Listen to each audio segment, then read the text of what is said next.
Welcome back. Now, the country's police stations are struggling to effectively assist victims and apprehend suspects. This is due to several factors, including the high number of victims who frequently withdraw their cases, the lack of sufficient rape kit experts, and the drawn-out nature of DNA analysis.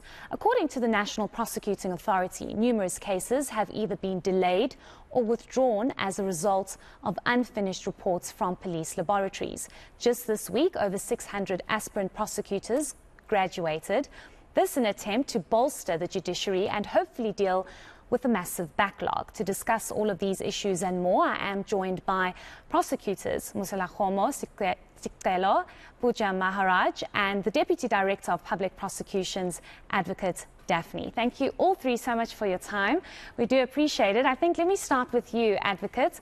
It's a very important program that you are heading up as the National Prosecuting Authority. There's much criticism from South Africans that our courts are delayed, they don't deal with cases quick enough, there's a shortage of prosecutors, but over 600 have graduated and you're heading up this program. So maybe just tell us the importance of it and how it's going to help our judiciary.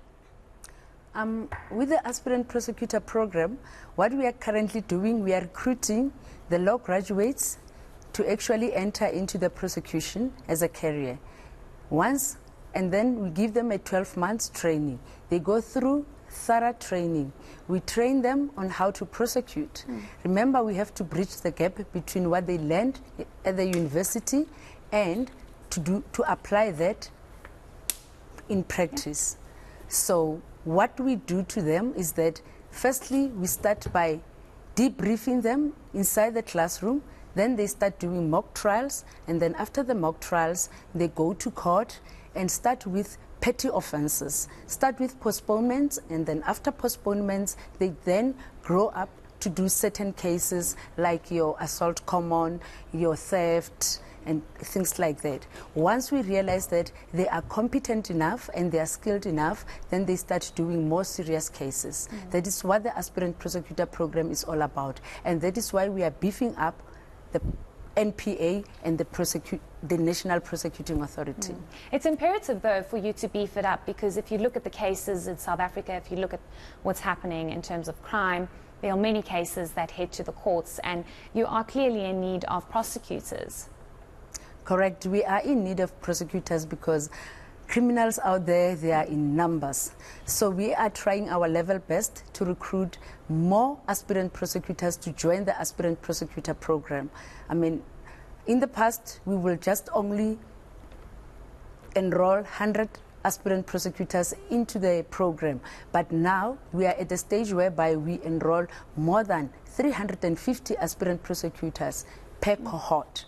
So, like you have seen on Thursday, it was about more than 650 aspirant prosecutors who were graduating and who were welcomed into the NPA to become one big family, to increase the skills and the capacity of the NPA to fight crime. Sure. Maybe I can bring you in here, Mr. Sicelo, about how you came about to become a prosecutor. I don't envy you because you obviously have to deal with a lot and very traumatic cases. Crime in this country is very brutal. Maybe tell us how you got into this program and how your journey has been so far as a prosecutor. Well, to be honest, at the beginning I didn't know much about prosecution. I only came about the news, I think it was from a friend. And I tried my luck, I applied, we went to write the exams, we passed, we went through the grilling interviews, and fortunately we made it. And we were fortunate enough because the NPA has dedicated tutors. So they made sure that we knew exactly what was required of us. They made the transition from being a varsity student to being a legal practitioner seem effortless. They taught us what it really means to be a prosecutor, that a prosecutor is a minister of justice, an advocate of truth, and a court official. Because we're not only focused on getting convictions, it's about getting the truth, assisting the court to arrive at a just judgment. We put evidence which we decide on. If it's relevant and credible, we put it to the court, and then the court will apply its mind and then give its judgment. Pooja, maybe you can tell us about your experience also being a female in this space. I know at the graduates program on Thursday they said that I think over 50% or so are female, which is fantastic, moving into a space that's often normally seen as male dominated. Yes, I would say that it used to be rather a predominantly male-dominated field, but now I've noted that even at the graduation, you are absolutely correct. I believe the number was 57% of females being in the NPA. And this experience, especially in the pandemic that we're living in, of gender-based violence. I mean, we know we have COVID, we know we suffer with load shedding, but we don't often talk about gender-based violence. And being a young female LLB degree holder, entering the NPA and practicing my degree with the NPA it's taken me to the next level, because I feel like I can fight for justice and represent those women. And what has happened is the National Prosecuting Authority with the Aspirant program has given us the confidence, the skills and the abilities to take on these cases, and also they've equipped us with the necessary training that we need to be sensitive in handling these type of cases as well. But it doesn't come without challenges, and we'll speak about those challenges now. And maybe, Pooja, you can speak about these GBV cases, you know, having to deal with these victims. Oftentimes you have victims' family members or community members forcing them to withdraw cases, and them themselves wanting to withdraw cases.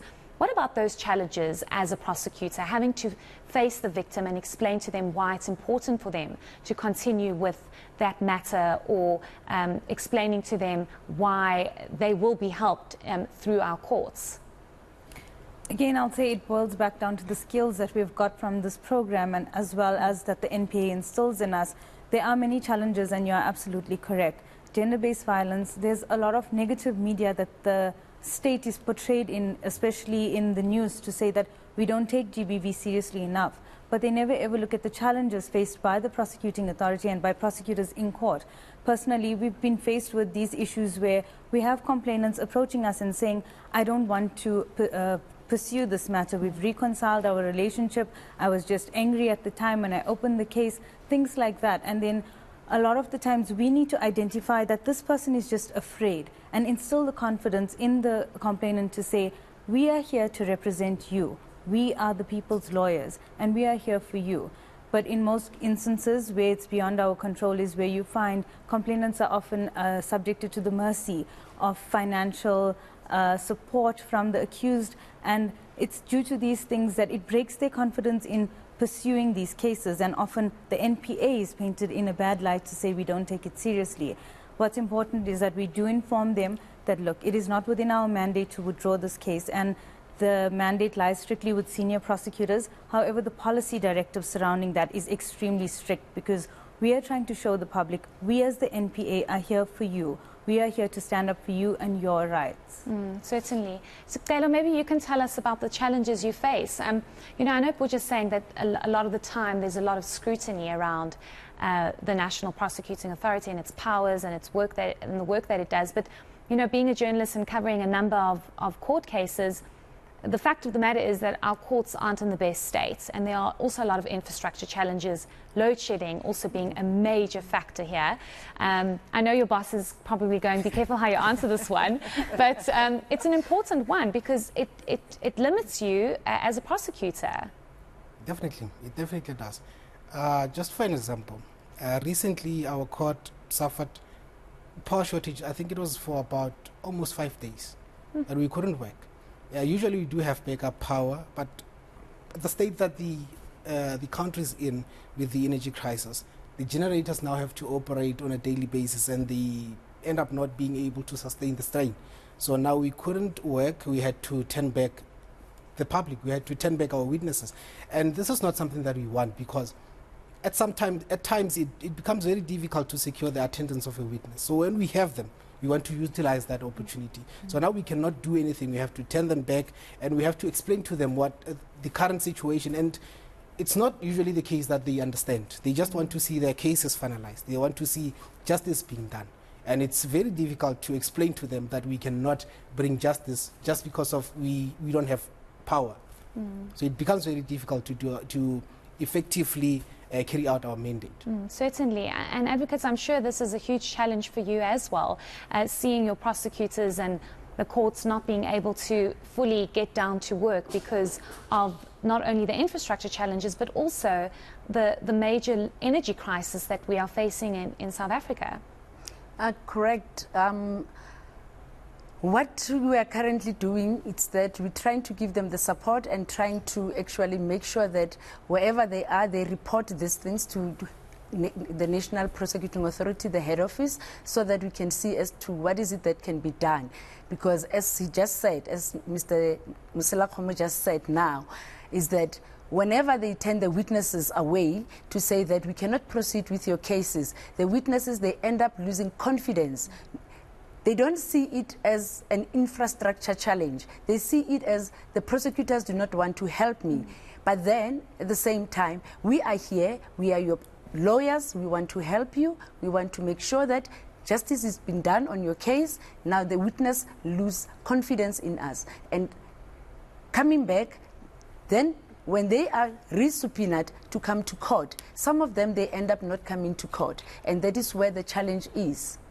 Certainly. Maybe we can come back to you and speak about the fact that, unfortunately, you know, the cases that you might be handling, whether it's GBV or a corruption case or whatever it might be, there's sometimes often threats on your life. And we've seen this with a prosecutor being shot and killed in KZN, if I'm not mistaken.